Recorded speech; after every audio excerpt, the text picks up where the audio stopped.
सुनो, रूम में आओ, मुझे थोड़ा सीरियस बात करनी है तुमसे। जी। अरे आप ऐसे डरी हुई क्यों हो? अरे मैं मजाक कर रहा था, आओ आकर बैठो।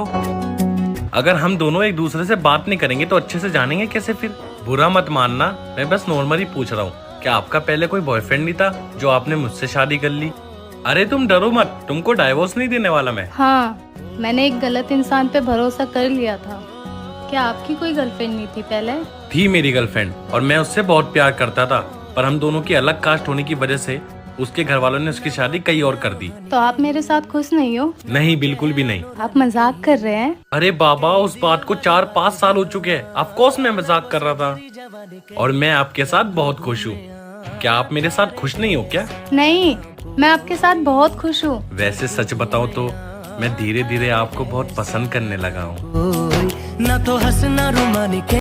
हेलो माँ। हाँ बेटा। माँ प्लीज विदाई करा लो यहाँ से मेरी।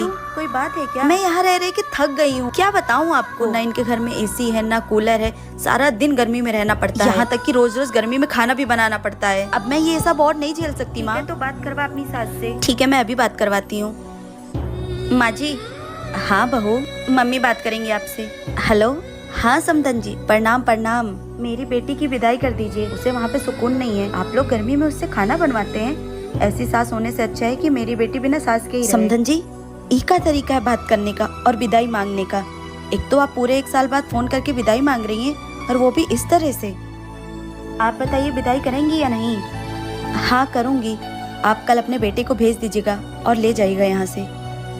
बहू जाओ, जाके पैकिंग कर लो, लेकिन मेरी एक बात हमेशा याद रखना, अपने माँ के संस्कारों से बाहर निकलने की कोशिश करना। ऐसे घर नहीं चलता है बेटा, ऐसे घर टूटता है। क्या सास ने एक तो पता नहीं किस जात की लड़की से तूने भगाकर शादी कर लिया, ऊपर से मुझसे ऊंची आवाज में बात कर रहा है। माँ, हम लोग थके हुए हैं, मुझे लगता है हमें आराम की जरूरत है, तो हम बाद में बात करते हैं। सुनिए, आप मेरी एक बात मानेंगे? हाँ बोलो ना। देखिए, अभी हमारी शादी के बारे में बाहर किसी को पता नहीं है। आप मुझे मेरे घर के बाहर छोड़ दीजिए, मैं हमेशा हमेशा के लिए चली जाऊंगी अपने घर। अगर माँ जी को ये बात पता चली ना कि मैं एक छोटी जाति की लड़की हूँ, तो वो मुझे अपनी बहू कभी स्वीकार नहीं करेंगी। सोना, ये क्या बहकी बहकी बातें कर रही हो तुम? इतना कुछ सोचने की तुम्हें कोई जरूरत नहीं है। तुम अभी आराम करो, धीरे धीरे सब ठीक हो जाएगा।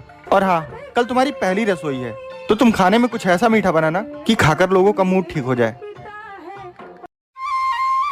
हेलो डॉक्टर, आप जल्दी आ जाइए, मुझे बहुत दर्द हो रहा है। बहू। अरे मम्मी जी, आप? बेटा तू ठीक तो है ना? हाँ मम्मी जी, ठीक हूँ, बस अभी डॉक्टर को बुलाया है। बहू, अब तो हमारे घर में एक छोटा सा मेहमान आने वाला है।